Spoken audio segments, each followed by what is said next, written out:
તો આજે આપણે જઈએ છીએ ઓલિમ્પિયન સર્કસ જોવા માટે છોકરાઓને લઈને.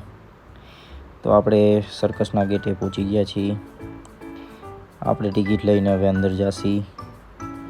કર્મદીપ ને પ્રિયાંશી બે એક્સાઇટેડ છે સર્કસ જોવા માટે. તો આપણે આપણી સીટ ઉપર આવી ગયા છીએ. સર્કસ ચાલુ થઈ ગયું છે, બધા કલાકાર આવી ગયા છે. તો આ સર્કસનો તમારે ફૂલ વિડીયો જોવો હોય તો નીચે લિંક આપેલી છે, તેમાં તમે જઈને જોઈ શકો છો. તમને ફૂલ વિડીયો જોવાની બહુ જ મજા આવશે. એમાં આપણે પૂરું સર્કસ દેખાડેલું છે. અને ફર્સ્ટ ટાઈમ જામનગરમાં લેઝર શોવાળું સર્કસ આવ્યું છે, તો તમે લોકો પણ જોવા જાજો, બહુ મજા આવશે લેઝર શો જોવાની. આપણા ફૂલ વિડીયોમાં પણ નીચે આપેલું છે, તમે તેમાં પણ જોઈને જોઈ શકો છો. તો રાષ્ટ્રીય ગીત સાથે સર્કસનું સમાપ્ત થાય છે. તો તમે લોકો કોમેન્ટમાં જણાવજો મને સર્કસ તમને કેવું લાગ્યું. અને ઇન્ડિયન હોય તો ભારત માતાજીની જય હિન્દની કોમેન્ટ પણ કરી દેજો મિત્રો.